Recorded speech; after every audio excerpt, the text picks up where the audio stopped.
The architecture of financial independence is not built on a foundation of luck, but on the relentless, disciplined application of systems designed to outlast human impulse. To master smart budgeting and debt, one must move beyond the superficial tracking of expenses and enter the realm of capital engineering. This is the long-form philosophy of transforming your financial life from a leaking vessel into a high-performance engine of wealth. 1. The anatomy of the financial leak. Before a single dollar can be invested, the perimeter must be secured.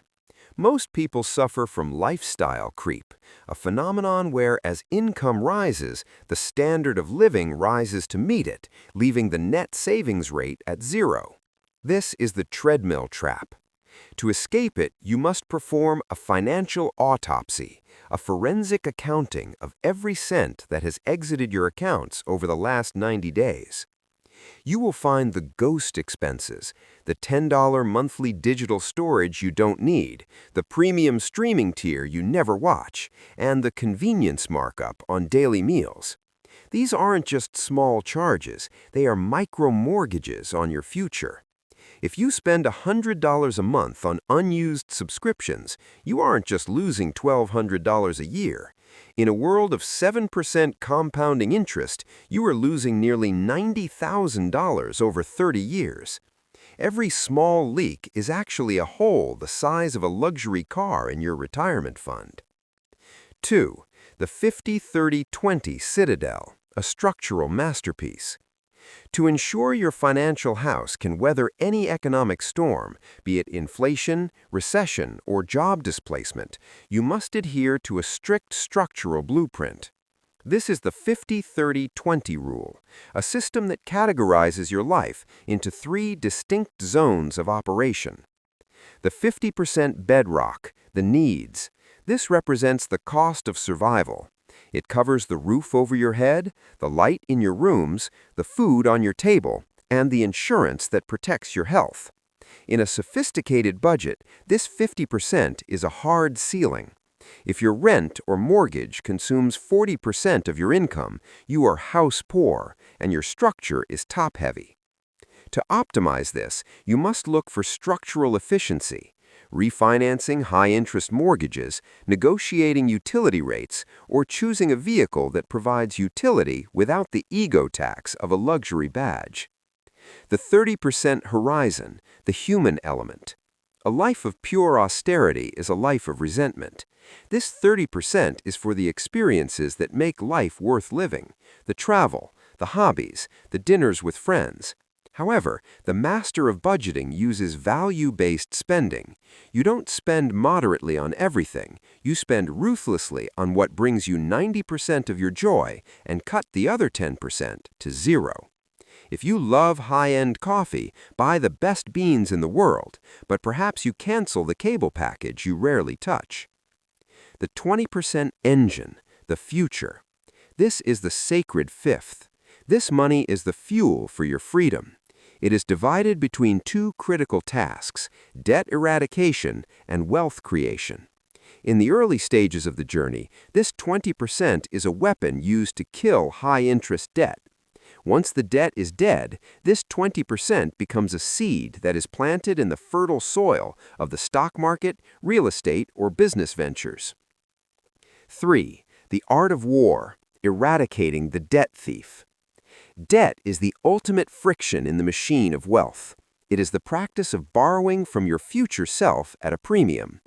To reclaim your time, you must deploy a military-grade strategy to eliminate these liabilities.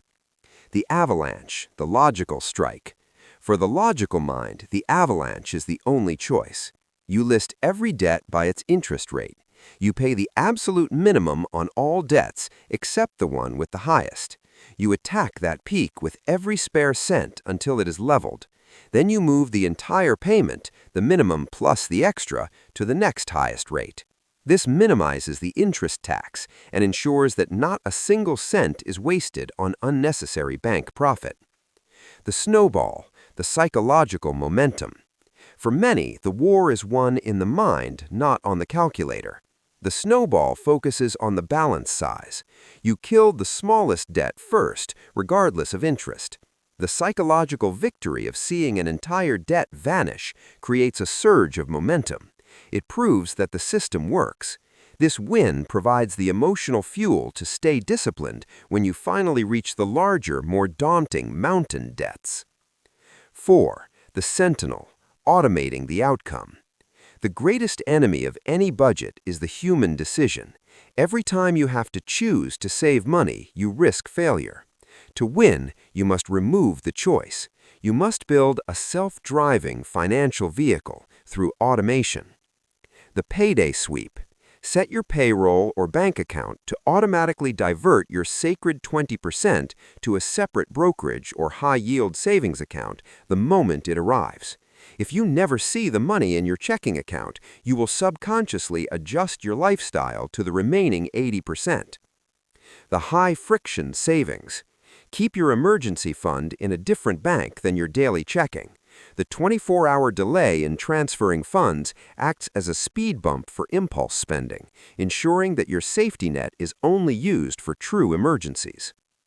The 48-hour purchase rule. For any non-essential purchase over a specific threshold, example $100, you must wait 48 hours. This allows the dopamine spike of the shopping experience to fade, leaving you with a cold, rational assessment of whether the item provides real value. The sovereign shift from consumer to capitalist. As the debts are cleared and the 20% engine begins to compound, a profound transformation occurs in the psyche.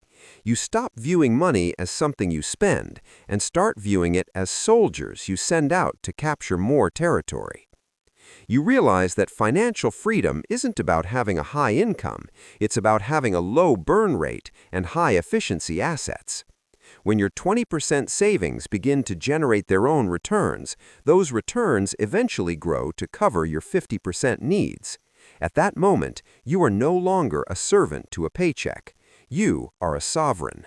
You own your time, your decisions, and your future. You have moved from being a participant in the economy to being an architect of it, standing atop a fortress built on the unshakable laws of math, discipline, and the compounding power of time.